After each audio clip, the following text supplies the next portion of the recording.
people think they can't admit wrong or they can't admit mistakes. And the most brilliant inventors, the most creative minds our world has ever seen, they're the ones who embrace, I'm going to make a mistake, but I know something good will come out of it, or I'll learn something from it, like something like is coming from it. Mm-hmm. And it's a really short, sad world if everything is what's happening to us. When you start realizing everything's happening for you. And welcome everyone to another episode of Humanity 2.0 podcast, where we are talking to humans about humanity. Go figure. Today's guest is David Mckee, who is the founder of Another Angle Consulting. It is a global advisory firm that's dedicated to helping individuals and organizations that can achieve breakthroughs through integration of psychology, neuroscience, and mindset coaching. David, I love all of those areas, and it excites me so much that you involve neuroscience in what you do. So please tell everyone anything that I missed. Welcome. So glad to have you. Yeah, I'm the founder and the CEO of Another Angle Consulting and Coaching. And we work with a wide array. It started off that we worked with musicians who are dealing with writer's block and mental health issues. And it's kind of progressed to now that we deal within mindset of CEOs and workers and workforces, of helping teams essentially figure out if there is a break or similar to writer's block, if there's any type of essentially stop of things not working, how can we use common sense neuroscience brain activities just to kind of link things back up? A lot of stuff is so simple, and it's just kind of being able to see the loop closed or being able to start something new that really can help you propel forward. Yeah, for sure. Do you remember Scientific American Mind, the publication? Yeah. It made me so sad. I can't find it anywhere anymore, but I know that it was made by Scientific American, and I used to love spending Friday just reading about neuroscience. I mean, everybody says that, right? Yeah. You're my kind of people. It's one of those that it got me that I look back at my past. I wish I loved it more, was into it more when I was younger. But it really took off that my dad, late in life, unfortunately, after he made a lot of mistakes that affected our family, was diagnosed with bipolar and manic depression. And it was just one of the things that opened my eyes that I'm like, man, his brain was just totally not, I was always assuming he was working like with what I was working with and that everything was kind of steady and more normal. And I realized, no, he was dealing with this elevated side. And because I saw him of how that was, I knew I wasn't quite like him, and I knew I didn't have the worst of the worst that he had, but I always knew that I was still a little off. And I ended up finding out about 5 years ago that I had ADHD. And then I really then dove into even more neuroscience to find out, okay, I know how my dad worked and figured that out, but then I had to figure it out for myself of how can I put myself in the best possibility to succeed every day, that I can have really bad focus issues. And I was like, how do I fix that? How do I really lock in? And it's really getting on a normal sleep schedule. I know some people can kind of just go to sleep whenever they feel tired. I need to be on a straight schedule all the time. Otherwise, like if I do have that one off day, my brain just feels like a mess the next day. So between finding that and then supplements that really help you, for me, creatine was a big thing of having that morning. It breaks that morning brain fog that I always had, that I always felt like I was like a little bit in a funk. I don't drink at all or very little. So I always would say, it's like, it felt like I had a hangover. And I was like, I don't drink, so I don't know how that would happen. But it was always just my brain I always had issues sleeping. So I could talk about this for days. But yeah, I would have I always said I had insomnia. And the issue is that I would lay down and it was like my brain was booting up like a computer that as soon as I laid down, then it was like popcorn in my head of ideas of like, oh, I could try this and this could happen. And it was just like, my brain is just off on a thing and I could not fall asleep for the life of me. And so it was literally finding those regular patterns so that you can relax and kind of decompress. I realized for the longest time, I just never did that for myself. I just was always on full systems go. And then I was surprised that I'm always in this grind it mentality, get as much done as quick as possible. And then when I go to sleep, I'm like, why am I not relaxed? Yeah, it's because my brain just is like, that's how I'm used to all the time. So it's really being able to find those pockets so you can become the best version of yourself and know your limits, know what you can do to really help yourself. Yes, almost like harnessing your superpowers and then knowing that roadmap. So that's amazing. I am a kindred non-sleeping spirit, so I'm so excited to hear more about this. We'll definitely unpack that, your father and everything that influenced your work for sure. But I do want to kick off this chat with asking you, are you a good human and why? I think I'm always trying to be a better human. I wouldn't say that I'm a bad human, but I always think there's room for improvement. I credit my mom that she and my dad that growing up, my dad was a Methodist minister and my mom was the kindest person I've ever met in my life. And they both encouraged me to never judge people based off what they look like, what their religion was, what anything was. And they encouraged me to have discussions with all of them. That figure it out for yourself. Don't let other people make the decision for you of why people are the way they are, or who they are. And so having that, I think that that's a necessity for most people. I feel blessed that I had that, but I wish more people had that and that was embraced, like make the decisions for yourself. We don't need other people to tell us how we need to think. That we can really know, like you should be able to decipher what's right and wrong, whether that's someone you like or whether it's someone you don't like. And being able to be accountable and call that out is what's, I think, really what more is needed in society. So for me, I try to do that more often. I used to have opinions that I would kind of sit on because I was afraid if it would offend somebody, and not into a negative thing, but I didn't want things to get political. Or I didn't want things to go into a certain direction. And I've learned more to lean into understanding where people are coming from. Why are they asking the question? And what sometimes people are looking for a reaction out of you. So I've really learned to start asking more questions to really start where is this coming from? Why do you want to talk about this? Why is it important to you? And then how can we really get that? I became a real big believer that people talk about the word hate a lot now, that's really thrown out there a ton. And I'm really convinced at our core, there's short of someone who's done something really to wrong you, it's really hard to hate somebody. And at its core, it's really just we don't understand it. We don't know why they're thinking what they're doing or how they're thinking it.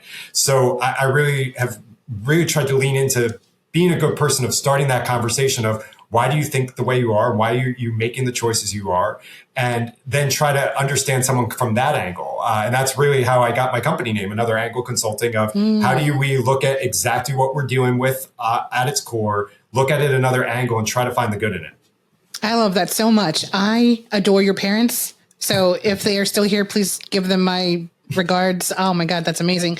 If there were more people like you that opened the space for conversation and not just what it is that you're trying to send out, but to receive and to be completely open to something foreign that, you would never consider, that would be a huge game changer.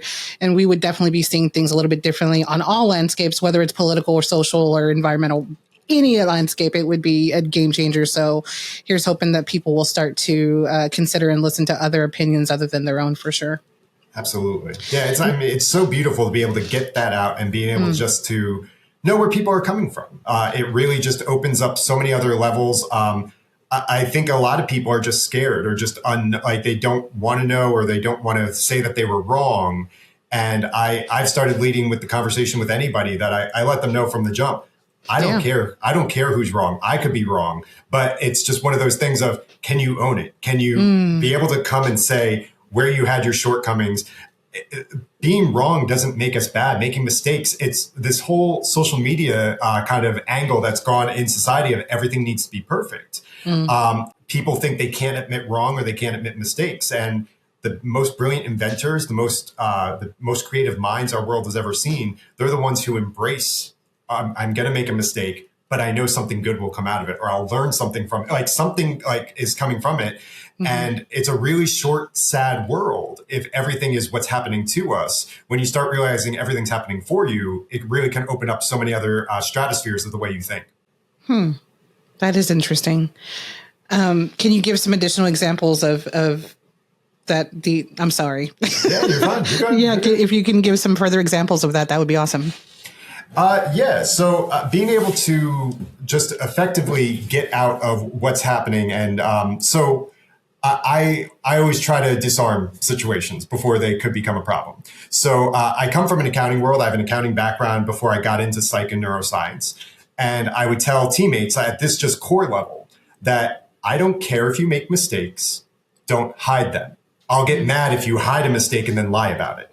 That's where our angle is. So I would just let the boundary know right off the bat, make all the mistakes you want. Let me know when you don't understand something, if you're not seeing it right, or if you don't feel confident about it. How can we talk about it? How can we fix it so you do feel confident about it?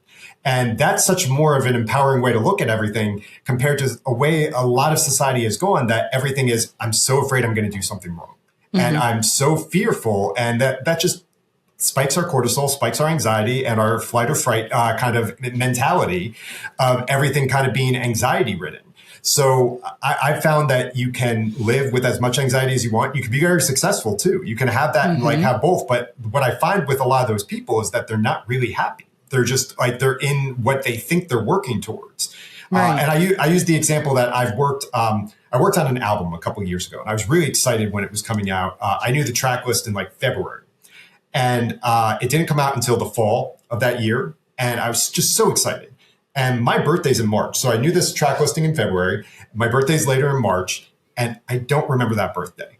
I don't remember anything that happened from March until that release date. So there's like 8 months of, I almost like, I look at it as like, I was wishing time away. I was like, I just wanted to get to the end. And I think a lot of people, whether it's a promotion, whether it's something big that you're working towards, if it's some type of creative decision that we want to, we love it as we're doing it, but then we want to jump ahead to like when everything is good. And when we do that, we're so focused, essentially we have our anxiety about the past, and then we're so, we don't want to repeat that past. So we get so hyper-focused about the future that we lose all sense of the present.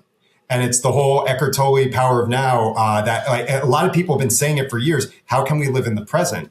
And that's, to me, I found it's how you slow time down. Of like when you're vacation, you go on vacation and before you know it, in a blink, it's gone. Man, if you're living in the present, you're really grateful and noticing like, hey, that sunset was really beautiful. And like you're slowing stuff down on a literally daily, like what happened daily. It really helps break down, okay, I am living in this present. Like I started doing journaling at the end of every night. I do a basic exercise of, I know I have a really like clear example of where I want to be in 1 year, 3 years, and 5 years. And at the end of every day, I don't beat myself up over it, but I honestly ask myself, did I get closer or further away from that goal based off what happened in that day? And that's how I stop bad weeks and bad months from happening. I hyper really fixate on what's going on. And if I did get further away, I don't beat myself up about it. That's fine. That like sometimes not everything is always on that forward path and going on progress. But that's where like we have the boomerang effect that you can take one step backwards, take 3 steps forward and really catapult yourself. So it's how do we be okay with what happens with what's wrong in the world and bounce back as quickly as possible. To me, that is really like, I know I bounced around to a lot of different topics. No. You took me through a lot of different places. So you're fine. Yeah. So it's when we can catapult ourselves, that's where we really get momentum. And that's where the big things in our life happen. So, so many people, if you take that step back and they're just like, well, it's a failure, I'm done. You don't even get that chance to propel yourself forward. So I find so many people that are so close to something really big, but one thing that whether it's too much of a change or they get scared because there's too much of a change and they shut down. And it's like, okay, how do we build ourselves back up? And to me, that's looking through like the way musicians have writer's block. How do we just get them motivated again, get them back on the horse, ready to go again and realize, hey, you were so close to really something big. Let's re-rack that, restart it and restart that process. Because otherwise we have nothing but regret. We look back and then we're like, what did we do? Why did we do that? And the more we kind of angle away or do nothing, we really regret that years down the road. And I mean, I have my own issues with trauma going through that. From all that, I realized, man, all that time I spent thinking I needed to be sad, that I needed to beat myself up, that I needed to feel the worst about what had happened because it was just awful stuff. Right. It was wasted time and energy. I could have been so sad for a month or so sad for the 3 years that I chose. And man, that was a waste of 3 years. And being that sad didn't really get me anywhere forward. It got me to where I am now. And like I said, I don't over hyperanalyze that, but it's just one of those things that it became almost like going to the gym, that it was a skill of, okay, if I get some resistance or I get knocked down, any type of resistance in that fact, if it's something that just slows my pattern of like if I'm walking and it slows me down or running, or if it fully knocks me down, how quick can I get back up and be back in a frame of mind that I'm really cool, calm, and collected is what I like to call it, of you're not in that heightened emotion. And I'm going to ask you a question real quick, just because this is something I love asking on this side. Why I got to this method is I realized something that was really, really simple that was in front of me for a very long time, but I never took advantage of it. And I like to share it because if anyone else is dealing with this is something that really could show how intention really matters of what you're thinking and how you're thinking of it. And the fact that once it's on your radar, you pay attention to it. can you name me three really great decisions, like maybe some of the best decisions you've made when you're extremely angry, someone just hurt you, got you so pissed off? Can you name me any one, like not even three? Can you name me one decision that was a really great decision you made in that type of frame of mind? Well, just one. Yeah. But Okay. it's going to be pretty simple. Getting divorced. Hey, okay. All right. So you got that one. So, but when I said three initially, would you be able to come up with three? Outside of that one? No, Okay. because no, definitely not. So the whole reasoning behind that, and then I'll finish this here. So can you name me three decisions that you regret when you were in that state of mind, really angry, mad, a text you wish you didn't send, words you wish you didn't say, reactions you wish you didn't have? Do you have that like? Mm-hmm. Okay. Yeah. So that's what's, so where I'm getting at with that is if, when we're angry, we're in a different chemical state of mind. Our Sure. whole, like we're in a whole different side, and it's no different than water. If you have a stainless steel pot that you're going to boil some water for pasta, and you look in that pot when you just put the water, you haven't applied heat or anything yet. It's just water in a pot. You can look and you can see your reflection. So you see the reflection, you have that going on. Once you put the heat up and then it's boiling and you got all the bubbles kind of going, you don't see your reflection anymore. It's the same water, but it's now elevated. And that's what we are when we're angry. So what I realized is, okay, and even in your case, you're one of the people who's more far, like the fact that you even came up with something in that negative, that you like came up with that is fantastic. Cause like most people, it's always, I can't think of anything. And for me, I got challenged with it. Somebody asked me it and I was like, I'm going to prove them wrong. I'm going to find it. And then like, I was at my core trying to find, when did I really make a great decision with that? Nothing really could click in, but I know that text I wish I didn't send, or words that I could have taken back that I wish I when I'm in that heightened state that I go. So I've learned, okay, when you hit that, when you know you're in that mode, whether it's angry, depressed, anxiety, any of that, how do you put the phone away or do something for yourself that you can get back to that cool, calm, and collected mode? So that's coming back to what we were talking about before. If we know we're in that state, be able to walk away for a bit to come back stronger. It's not a weakness. I think some people feel like they need to say what's on their mind right in that moment. And majority of times, nothing good is coming out of that when you're in that heightened state. So how can we really find those pockets within ourselves to put ourselves in the best position, just like I talked about with my schedule with ADHD, of how can I be most successful, put myself in the best reason to succeed, best place to succeed consistently.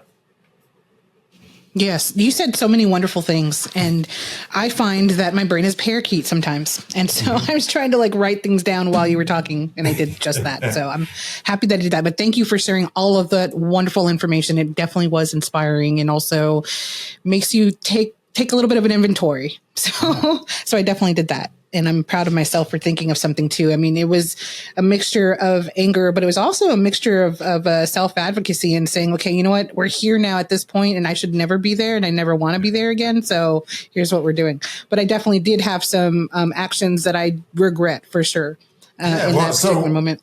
But on the good side, the fact that you were able to get that, I mean, I don't want to put words in your mouth so you can tell me if I'm wrong, but do you credit that? It seems, I'm sure you probably have very strong intuition. You knew in that moment that was wrong and you needed to get out, and you listened to yourself. That is, I mean, especially in a heightened state, that is extremely hard to do. So congratulations. Yeah. I know those aren't the easy decisions to make, but yeah, like when we have something that is so strong internally, we have to listen to it. When we know something, like we have that inner knowing where our intuition knows something's right, knows something's wrong. And those are the things that we really do need to act upon. When we do have that internal visceral feeling, we know, okay, that's something either we stay away from or we speak up about.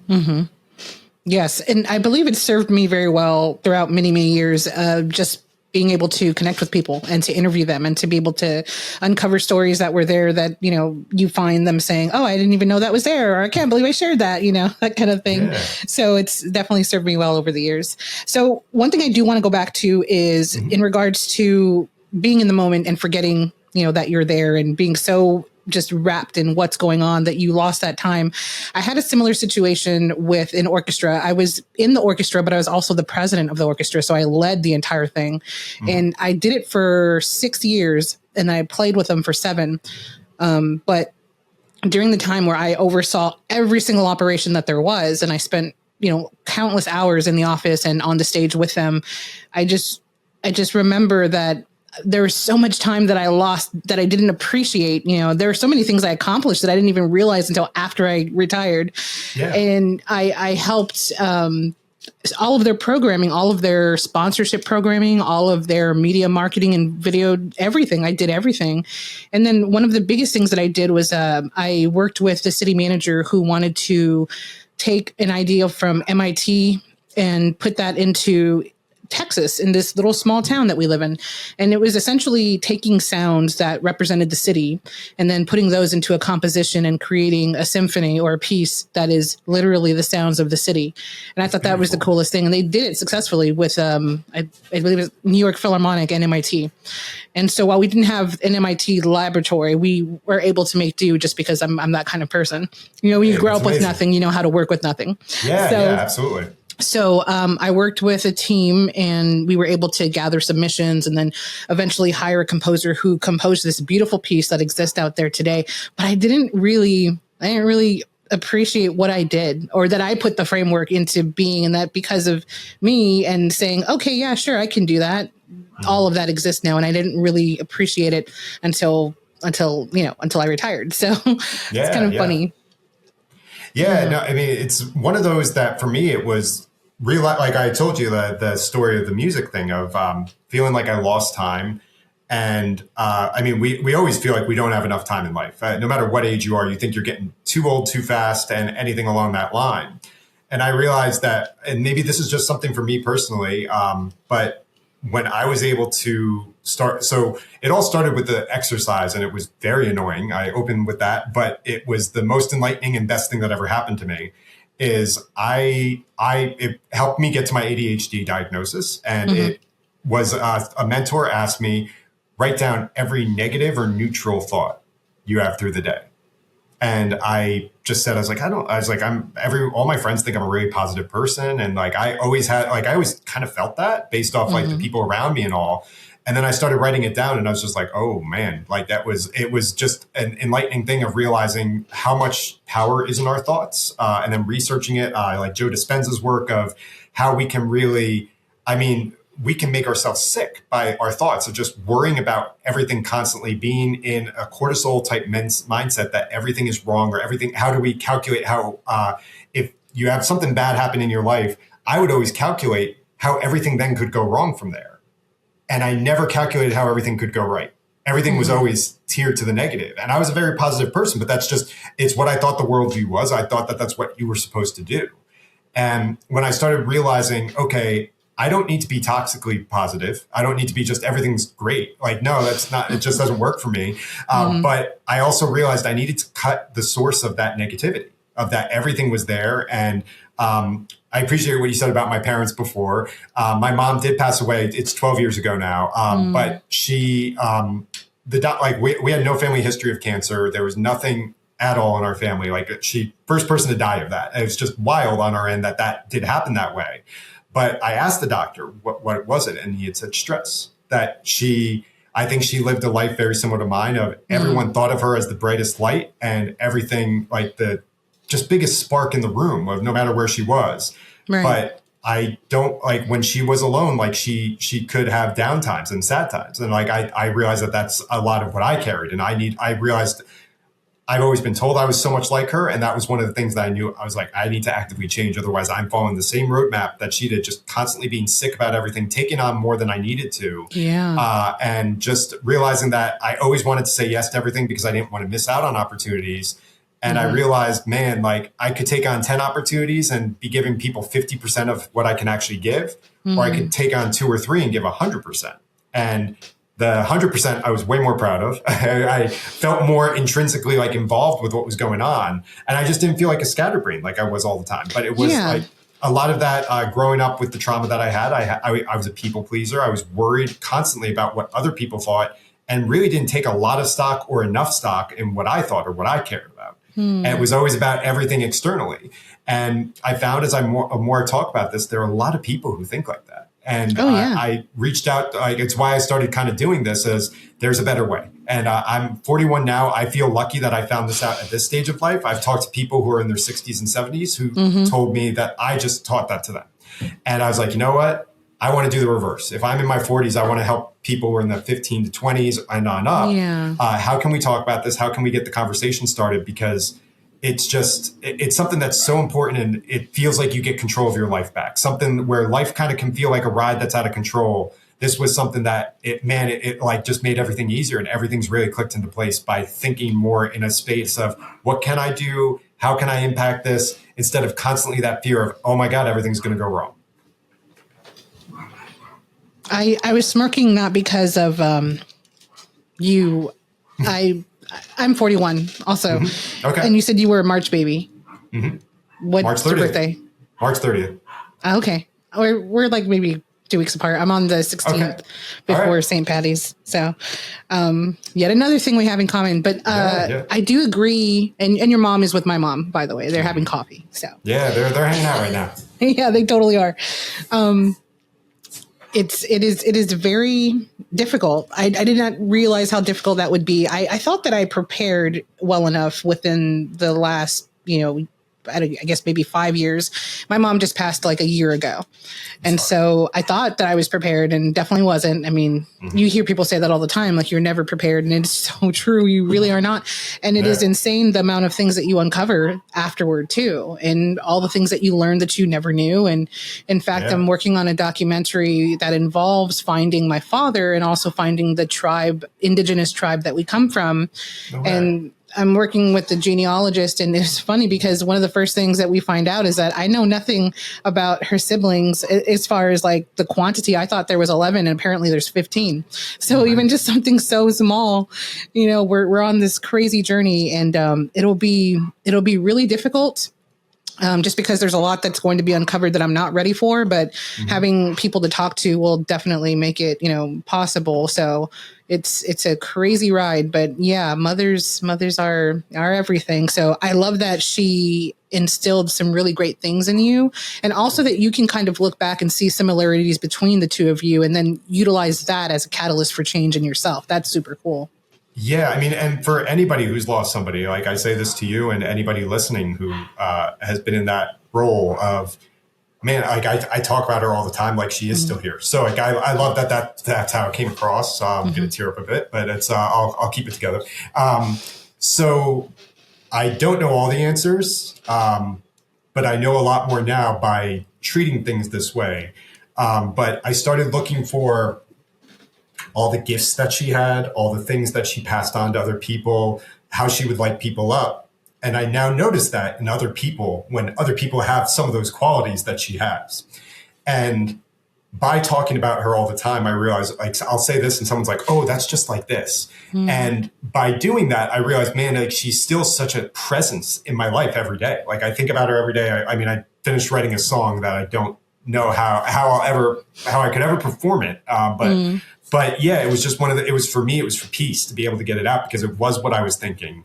And I walked through, like, I mean, when you talk about that, one of the lyrics in the song is a note that she said, don't forget the milk.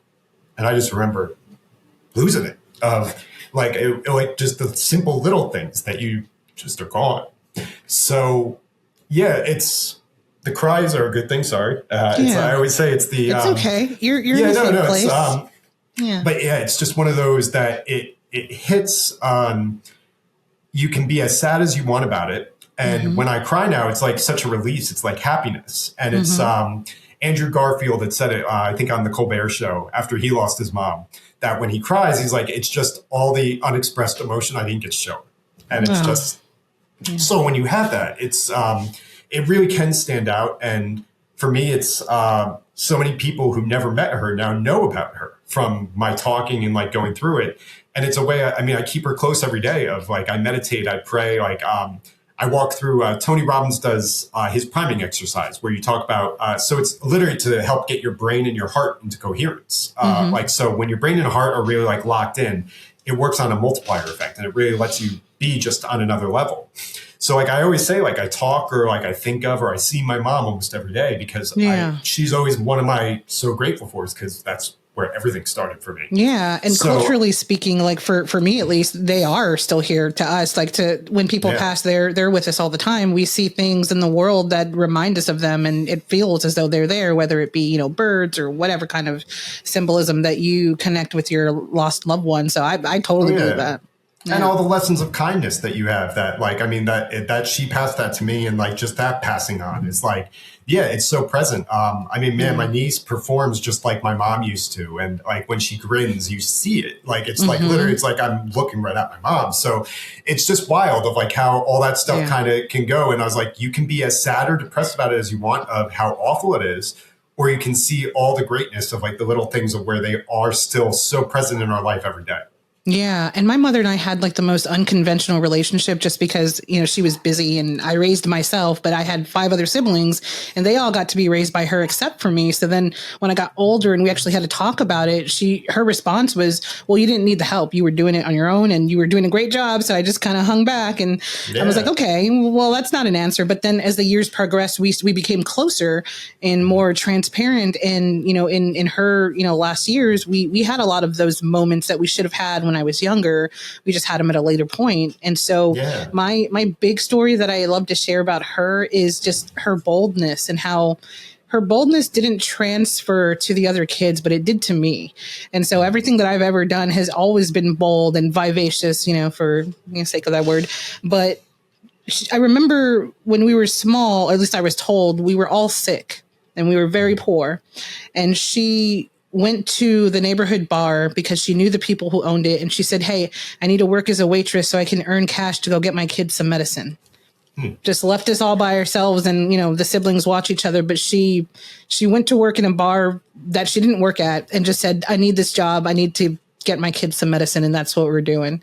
And they were like, okay, sure, whatever you want. And then she became a nurse, you know, years later, did it all on her own, raised us all. And she was the best nurse in a retirement community. They all loved her. Every patient loved her because she's just so nurturing.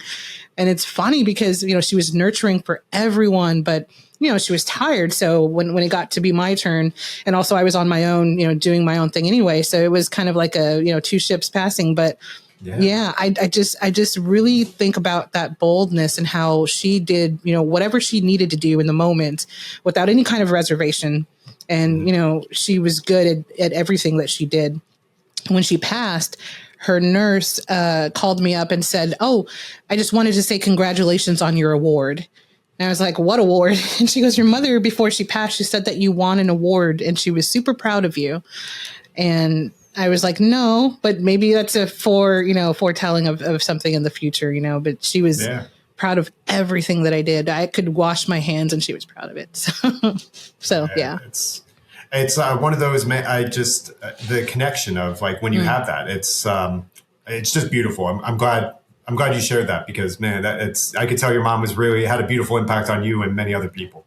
Oh yeah. Your milk story, that got me. I was like, yeah, I get it. I totally get it. And seeing people in the eyes of other people, or seeing them, you know, period, in their smiles. There's someone that I lost who, I saw that person in their father's eyes. They died in a motorcycle accident, and we went on this like ride as a huge group, and I can't stand motorcycles, but I just remember looking at the dad and seeing that person in their face, and oh my God, that kills me. But it was a good moment too. Yeah. It's those things that you remember that stick out, that, and like, I'm big that those moments are pushing us towards something bigger, towards what we want to do. And, talking about that, of like what she instilled in you, like follow that boldness, follow that. She gave it to you for a reason. So it's, definitely. Those are the things that I believe change the world. Of we all have these intrinsic gifts that are passed down to us from generation on generation from our families. And so many people just don't tap into it. They almost don't want to be like their families. I'm like, no, we have this for a reason. Like tap into it as much as you can.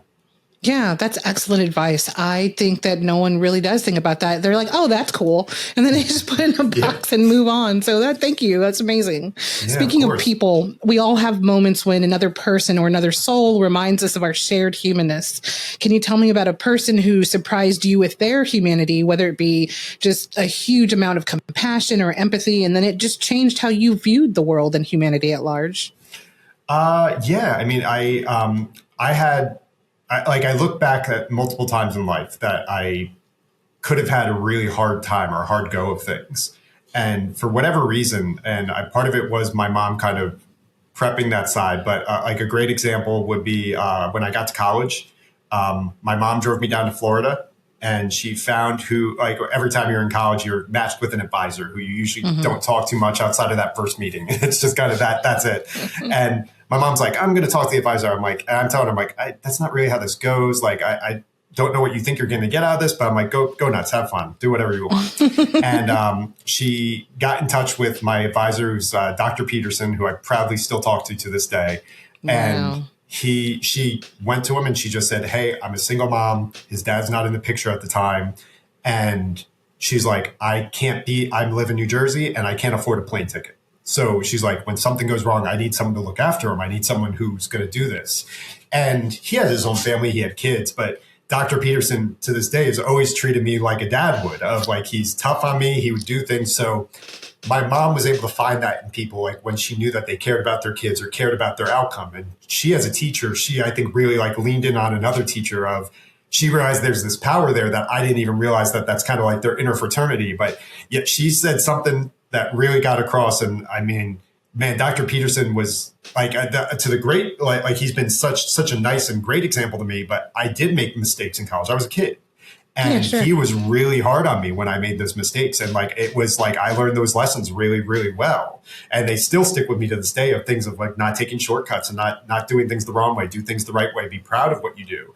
And so having that, it's like, I realized, and there are more examples throughout life, but that's the one that first pops to mind. And man, like Dr. Peterson gave me a career path that I didn't take, but I could have. Like, he really did care enough to kind of see that I had a future and had something that I could run with if I wanted to. And in that moment, he could have done anything. He could have said respectfully no, or this is an academic situation, not, a familial one.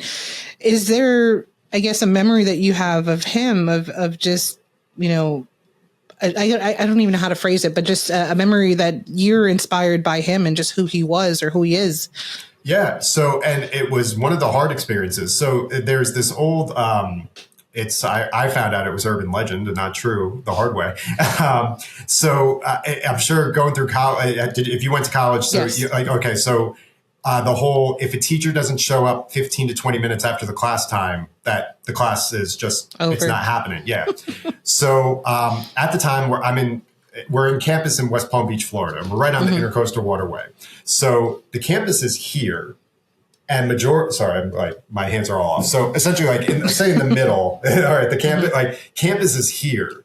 And then right next to the campus is like all the main buildings, all the dorms there, where a majority of like freshmen and sophomores all live. And I was taking a class that was an intro class, and I was junior at the time. And the junior housing was all the way over here. So when we left the classroom, I went this way and everybody went that way. Dr. Peterson's office was that way. And that was before cell phones were, like, I didn't have the cell phone numbers of anyone not really I was in my class. And I just assumed it was a night class once a week that Dr. Peterson didn't realize started at 7. He thought it was starting at 8 that night. And he took it personally that people left that class. And he caught a bunch of them and he had said, you guys are all, he's like, the best you can do on this pop quiz I'm about to give is an 80. Cause he's like, the fact that you left my class and didn't like come to try to check on me first or send an email. He's like, you need to do the right thing and check that through. Well, I didn't know any of this. And I don't find out until essentially like a day later when I have another class with him. He calls me into his office and he's like, hey, you didn't show up to my class. And I was like, I was there until 7:30. No one showed up. No one happened to anything. And he walked through and he did this whole thing that he ends up calling the dean, asking him, he's like, is this in the student handbook that you could do this if this happened? So like we found out really quickly this thing did not exist, that we just kind of all assumed and all had heard of. And it was the first time I ever got a 0, failed anything in my life. So and at the time I was devastated. Yeah, he pulled me aside and he had said, this is a hard life lesson to learn, but he's like, you don't walk out on something. You see your way through, even if you can't be 100%, you got to find that like you got to do the next step to make sure everything is cinched up.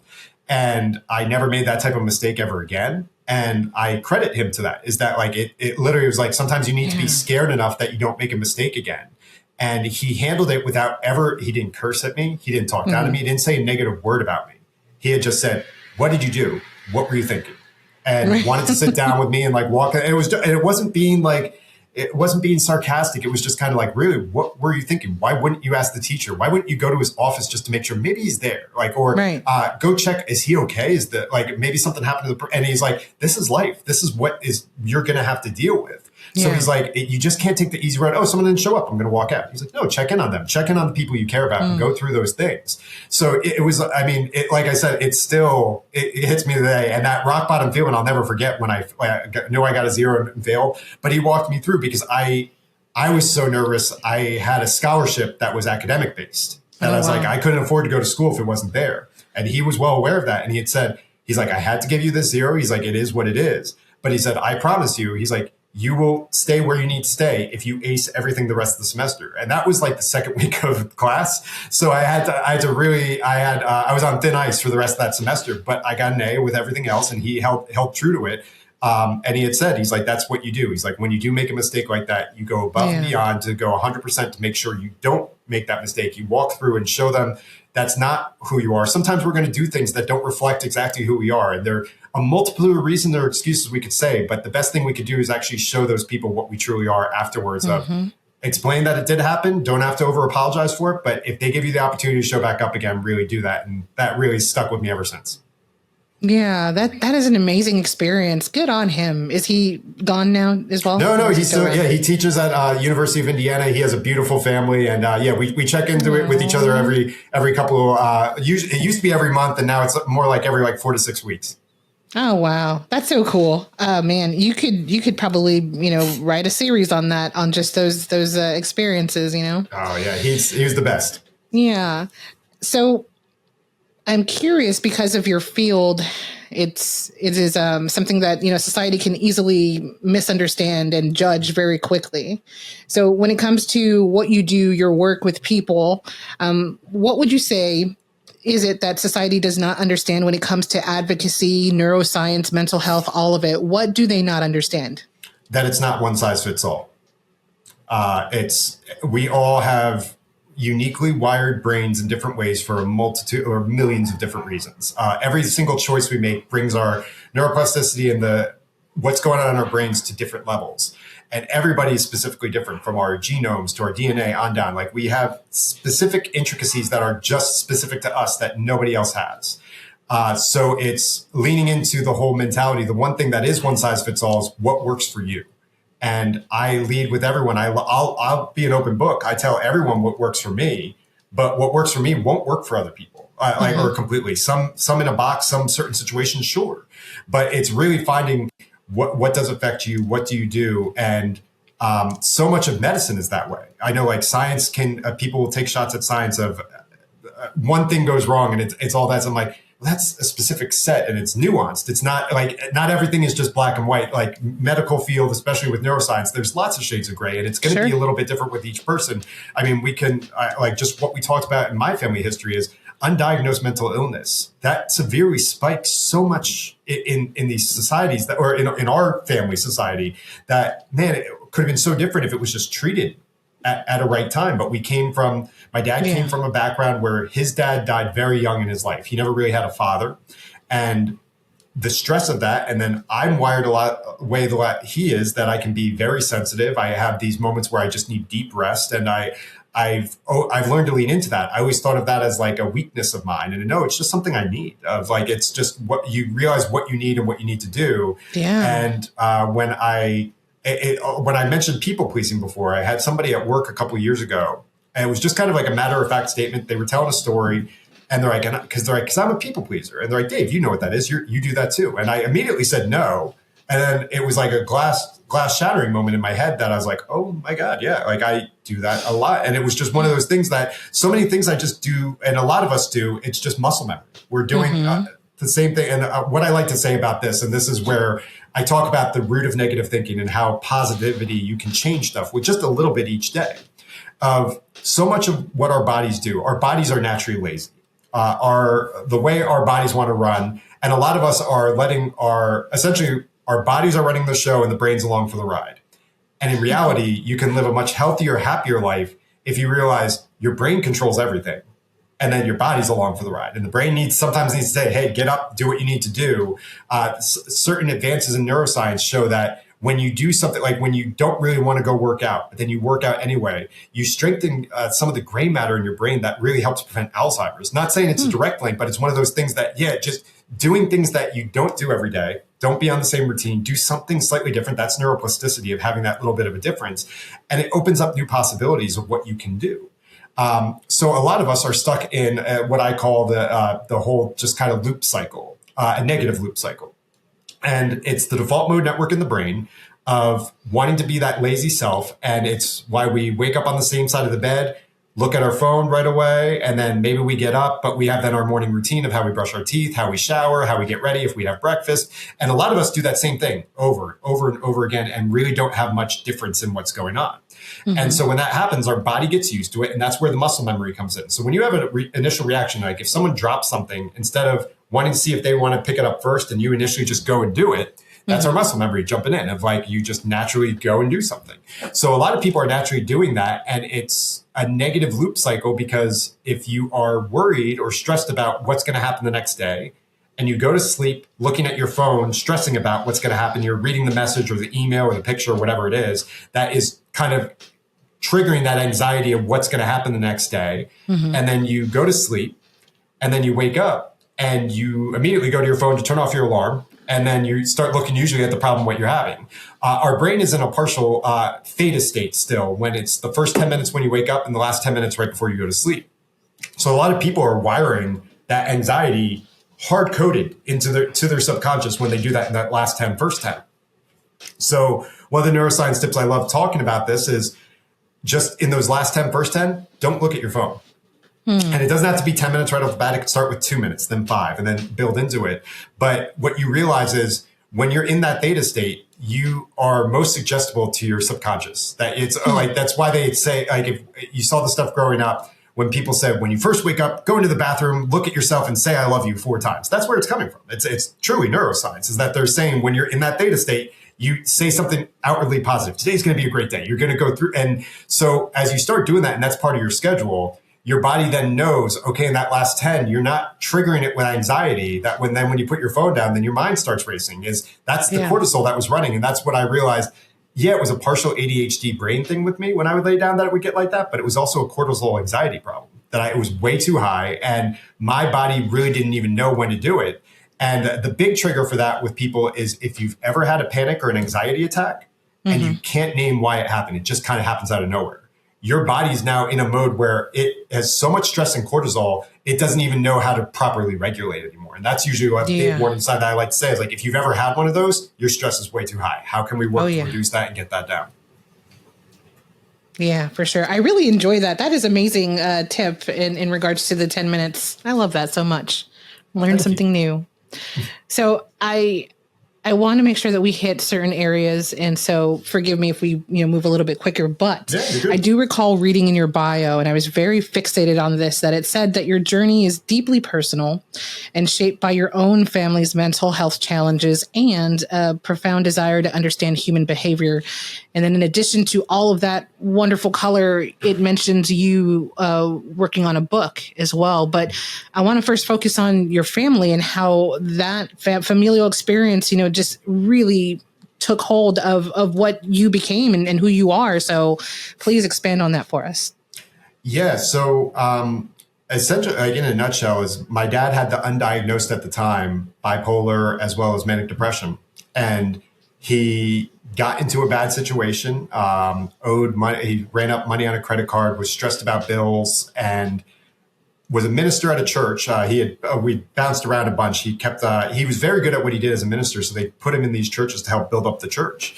And we got into he essentially got himself into a situation where the money and everything became too strong and too much of a pressure on him. And he tried to commit suicide, just essentially took a month's worth of pills and tried to swallow them all in one shot. And as kids, we all woke up and saw that. We saw him on the floor, convulsing, going through all that, and we thought we lost him. Luckily, he lived through that. But from there, he then started cheating on my mom. And it was going through that the church ended up being really great to us. They gave us free housing for a year for my mom to help for us to just have a chance. They felt truly awful. They weren't happy with what he did, but they saw the human side of what was happening to us and the fallout of, I guess they wanted to make sure. And that's one of those things where I say, like, between Dr. Peterson and multiple moments in my life, there's so many things that, man, the bottom could have easily dropped out. It was someone in an act of kindness did something to like really help us get a start or give us some time to really get going again. So that all happened. And then it got to the point of, and so before I get to that, it's, sorry, but I jumped ahead a bit, but my mom got into this. So she had this deep faith. Even after like my dad's part of the church, it would have been very easy for her to just separate from the church and just be like, I'm not a part of that. But she got in even deeper. And it says at the beginning of the book of Revelation in the Bible, in the New Testament, that if you read the book of Revelation out loud, you will be blessed. And so that's the very opening to the book of Revelation. And scary stuff isn't that. Kids should not be hearing that. I was 8 at the time. I should not have been hearing about all the death and the end of the world and all this stuff, and Mark of the Beast and God knows. So she believed so much in her faith that it said, you'll be blessed if you read this out loud. So we read that as like story time for like a solid month, like 2-3 months. And it was shortly after that the church gave us that free year of housing. So my mom just had this deep inner faith, and it showed me a ton of where that all went. And then her understanding and caring and empathy towards my dad, because he got remarried, then had problems in the second marriage. And she almost acted as a marriage counselor. And helped him like literally patch up the issues with his new relationship. She didn't want to see him making the same mistakes that he made with her. And I just look at her like, man, you were cheated on, abandoned you with your kids, and you still like, she still had, like, she was still there to help him. Like she didn't. So that is what really like stuck out to me, that I'm like, there's so many people in here, and my dad was not a bad guy. Like to its core, he made some bad mistakes that at the moment were awful. Like I'm not defending that, but at its core, me looking at the other angle of, he got himself into a bad situation. He was scared and he didn't know what to do. And when you're in that mode and you start, it's that whole, what we were talking about with being angry before. It's just the same when you're scared. Don't make decisions when you're in that frame of mind. Talk to someone, talk to people who care about you, and do the right thing so you can really get that out. So that is the whole reason of why I do what I do, that people are struggling. And I think that if you really listen to them, you can find that they're just a little bit misguided and you can get them back on the right path. Yeah, you just stole my next question. Well, I mean, it's crazy. You kind of did it backwards, but it's okay, because everything that you said is wonderful. And my God, what a saint of a woman, Lord. Yeah. I've always wondered about people who, go through a relationship with one person and then they end up being, that, I guess, safety or foundation for that the other person's next relationship. And I'll give an example. So I have a particular ex who his mother planned the wedding of his father and the other bride. And I was like, how do you do that? And apparently there's people who are able to separate, that past from whatever the present is and wish nothing but good for their, previous partner. So I get that, but it's just, I couldn't do that.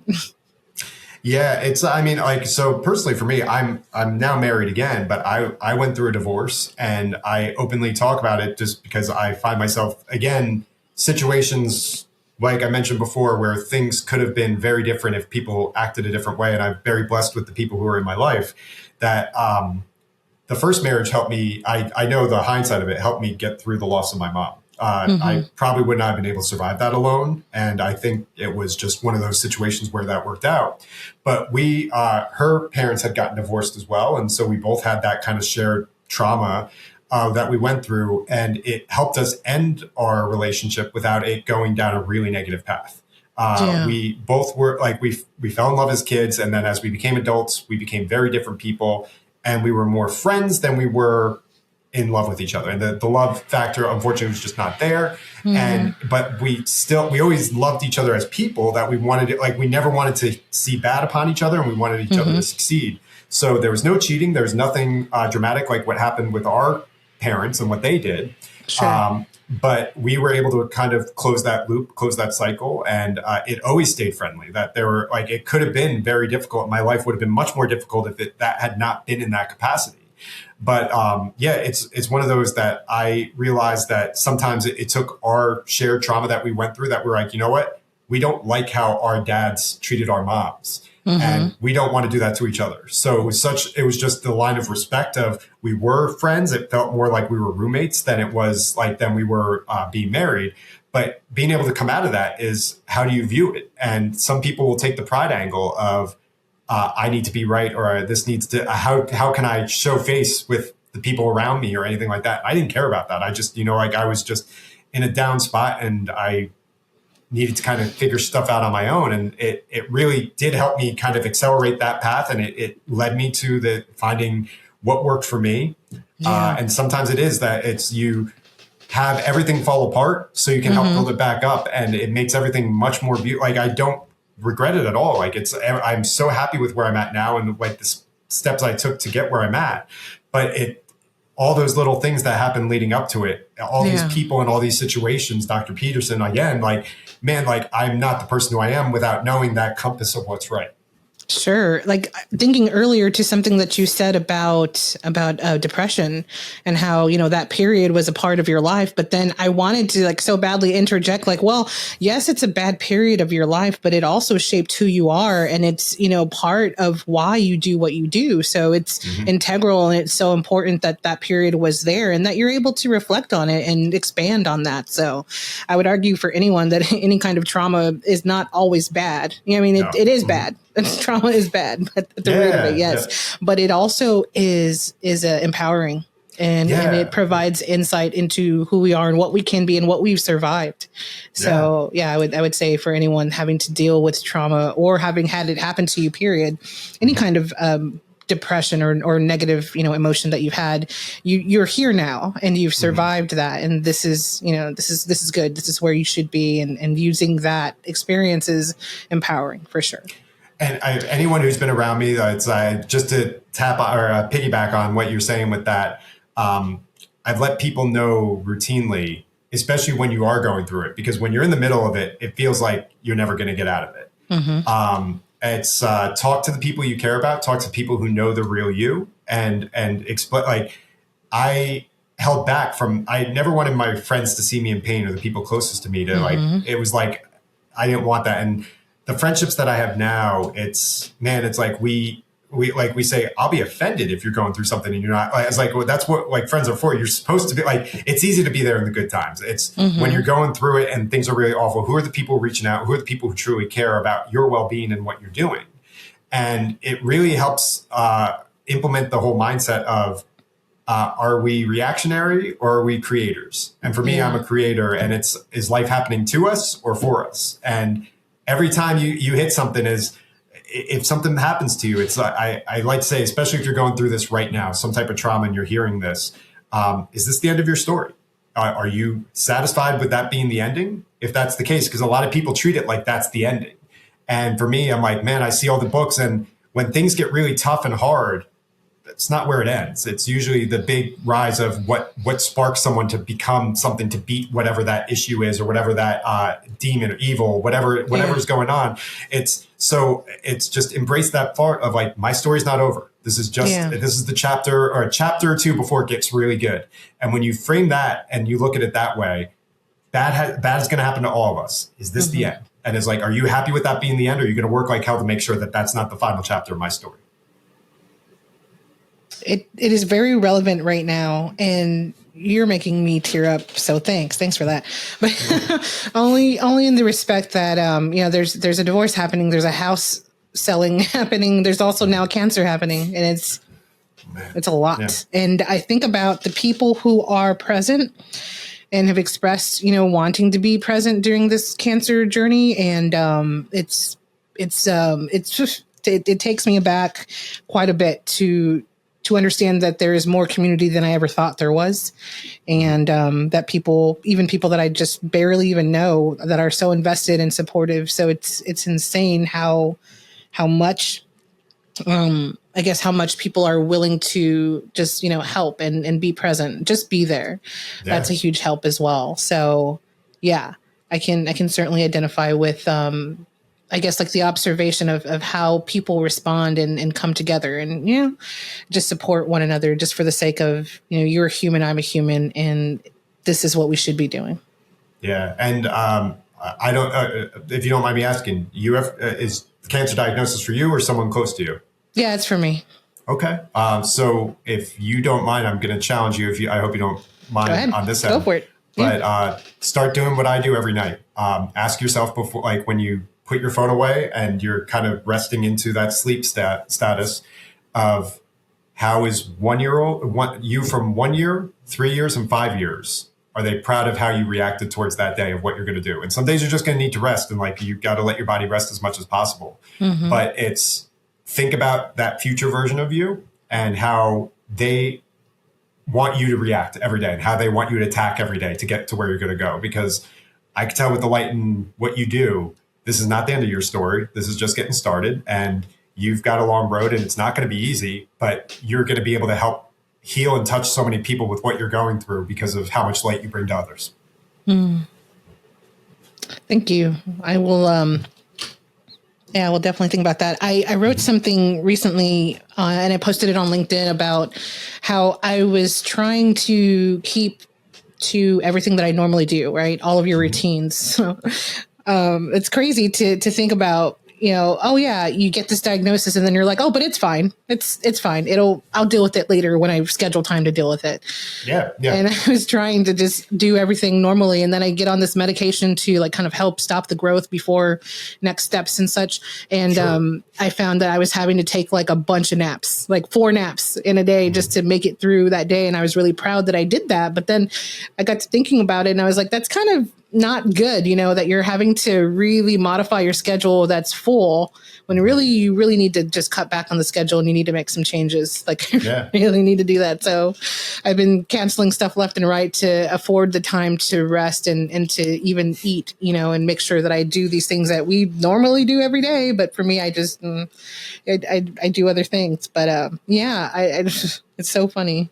Yeah. Yeah. It's just anything like that. It's incredibly hard. It's as you go through it, but it's one of those, if you can frame it with man, I'm going to be able to tell this story in 20 years of how I beat this, what I did and how I did it. Those are the type of things where I say like your future self, like that's this type of stuff that internally can give you such confidence that it's like no other. And it's coming to me. I'm like, it's coming from you, just how you think future you would react or like what you'd want. Yeah. And it just takes the control out of everyone else and how you can focus on it. And you get like, do what you need to do as like, it's a change, but man, the changes bring out some of the biggest beauty. So it's, you've already started and I know you believe in that. So you're already on the right path. Just keep going day by day. And you're gonna have days where you do question that and you doubt that. And that's fine. That's it's going to be one of those. It's very similar to what I had mentioned before. How quick can you get back to knowing the positive side of it? Like it's fine to feel negative and be frustrated in the moment. Why me? Like why? Like what? It's almost impossible not to say that of like, what else can I take on? But it's just getting started. Whenever we deal with trauma like this, it's the amount of people they go on to do the greatest things possible as a result of literally like, this is like what's going to propel them. So this is a temporary step back for you, but this is going to propel you so many steps forward that you probably don't even realize. Oh yeah. Thank you so much for saying that. I'm a pivoter. So I've always been a problem solver and a multitasker. And anytime that someone has said no, I've always said, well, why?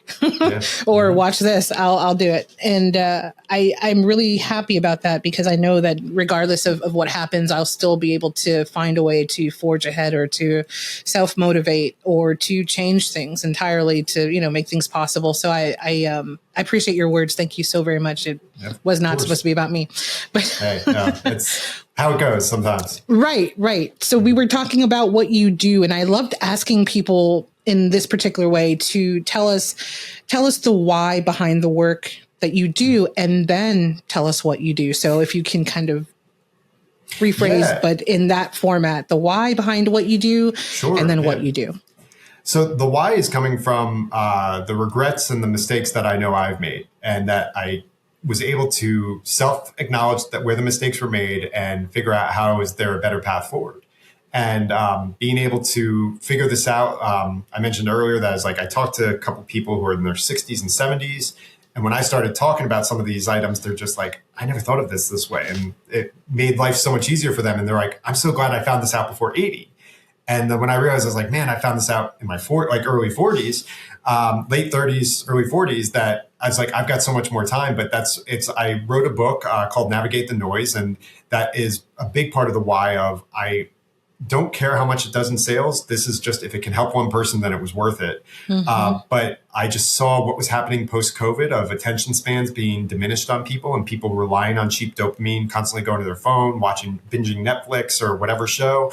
And it's just a society that's hurting right now. And I wanted to be able to give some type of alternative way of letting people know this isn't the only way it has to be. And these are active things that you can do. So it's a lot of neuroscience hacks and really simple stuff that doesn't change your schedule all that much. But each chapter kind of walks through a little hack or a little tip of what you can do, how you can schedule it, what you can do on a weekly, daily basis, just to naturally help your brain's neuroplasticity grow and how you can think in another way and help you really just tackle some of life's biggest problems by thinking outside the box and really changing that life isn't happening to us, it's happening for us.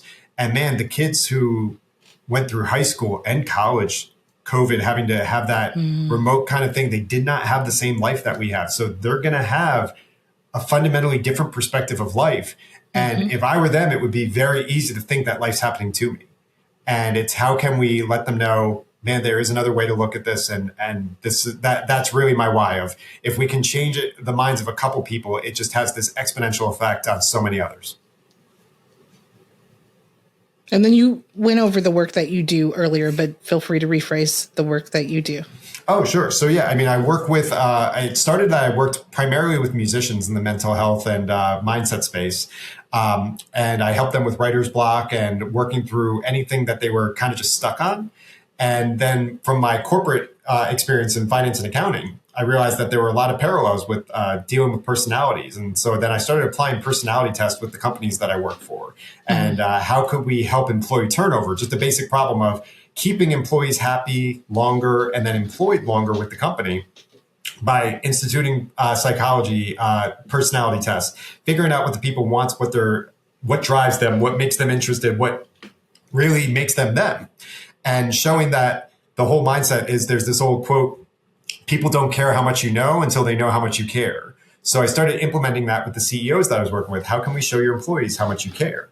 And it's crazy of how it boosts employee morale. It lets the employees actually see the CEO not just as this kind of like mythical superhero or whatever, however they want it to look at it, or supervillain, depending on how you look at it, and that they're just another person. And how can they find ways to be able to interact, relate, and really just coincide? So I work with a lot of CEOs and founders on how to scale their businesses, but then also work with some of their employees at higher levels that are, whether they're a former high performer that isn't performing like they used to, and how we can kind of rewrite or rework with them to kind of fix whatever happened and start talking about it. In a lot of cases, it's life got in the way, whether it's a personal or family situation. And in a lot of cases, people just kind of draw that door of they don't talk about family at work and they don't want to bring it up. Whereas, man, if your CEO knows that you're struggling with something, there's so many times where they'll do something above and beyond to make sure that you're comfortable, but you just don't say anything because you don't want it to kind of get out there. And then that could come off as you're standoffish or you're passive aggressive or whatever the case is. So it was literally just digging in. How can we start the conversation to kind of really figure out what's going on?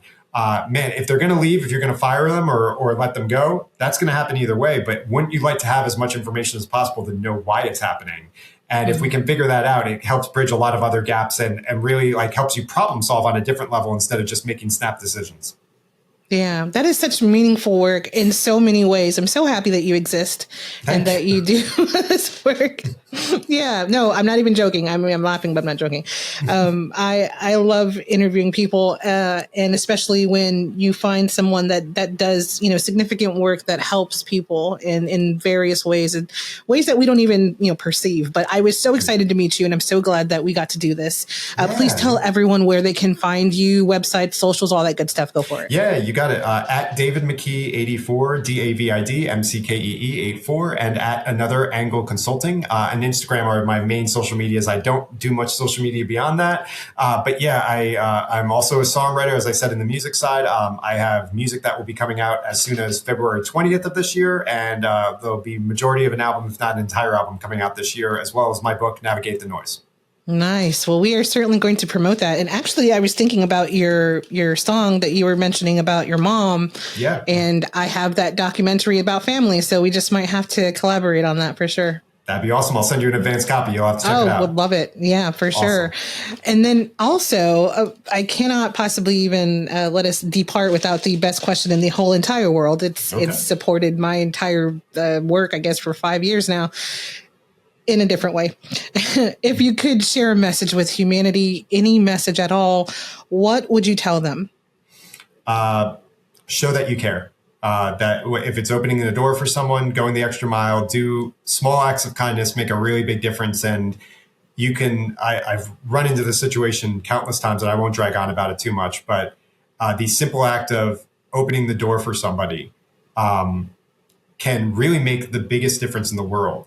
That studies came back that if you do it for somebody and somebody thanks you, you feel good about it. And it's just like that natural thing of it, but it's the naturally doing something good. People always thought that whoever, like, so if I open the door for you, you're feeling good about that because you're, oh, thank you. That's great.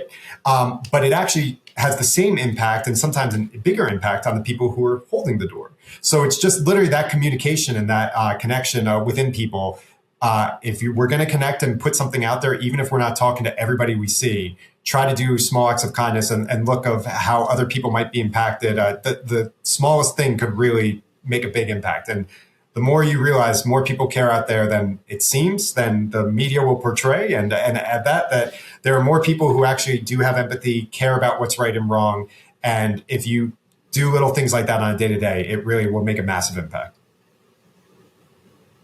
That is an excellent message. Thank you so very much for sharing that. You got it. And just as a closing thought, I really enjoyed today how you went over such various subjects of, family to professional life to, your life and being able to regulate things that aren't working for you or stressful times. You've added so much value to this Humanity 2.0 episode, but also to humanity. So thank you in advance. Thank you.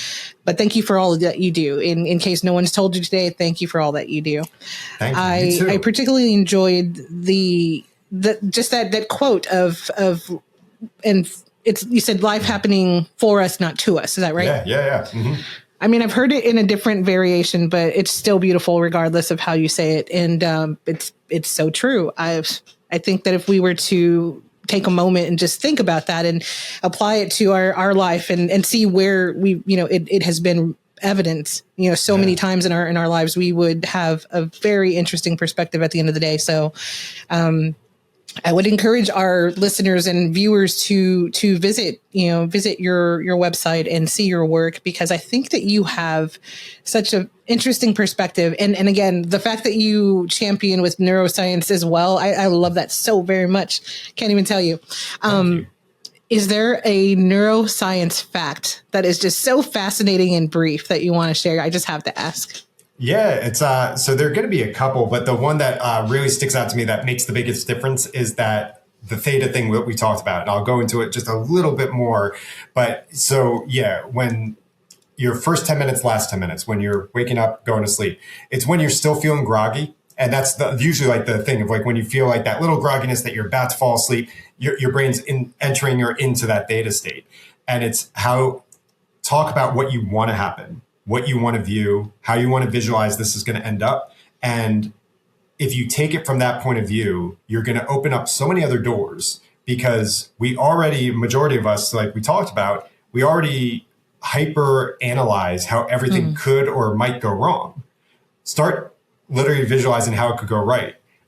If you believe in manifestation, which I know a lot of people, it's very cool to me that that's become something that's not like woo-woo anymore. That was kind of like always the thing on it. But I'm a big believer is you manifest what you think about and what you then portray from what you think about. And it's what our worldview is. And if you, I've talked to people and I've asked them, do you believe in manifestation or prayer or anything along that line? And majority are always yes. And I was like, okay, Great. Explain that. Like, what did you do last night to, what are you trying to manifest? Well, before I went to sleep, I prayed and I want this, and this to happen. I'm I'm like, all right, that's great. How long was that prayer? And they're like, 2 to 5 minutes, like in that anywhere in that ballpark is usually the range, or like sometimes less than a minute. And I'm like, all right. And then did you think about it at all the rest of the day? And they're like, no. I'm like, and then what else did you think about during the day? Stress, anxiety, everything else that's going on. So it's like the idea in the game is how can you think about that life that you want as much as possible, of how that's going to be, what it's going to be, what it's going to look like. And then you need to act like that. That's Neville Goddard getting into acting like you're in the end before you get there. Of literally visualizing what you want to see and how would that version of you react to that. And that's a big part of what I say of checking in at the end of every night. And that's another great neuroscience tip of literally just being able to close the loop. And you actually gave me one right from the start because it's something that I do actively every day. Before we even got onto the broadcast, that you had said that you do small things and things just to know that you get stuff done. So if you make your bed, making your bed, especially if you're depressed, just make your bed to start the morning. It literally shows that you started and completed something. And no matter how bad it got, you did something. So you put your brain into that reward center of, okay, I finished something. What's next? And it literally gets you motivated, even if you're in a bad mood, if you didn't sleep well, whatever the case is. Little things like that really pattern the brain of what it can do and what it will do. So it helps essentially get out of that thought process of what you're going through and like the overthinking process and literally just naturally doing something. I love to bring up the example of I was meditating after I came back from a trip. This was like 2 years ago.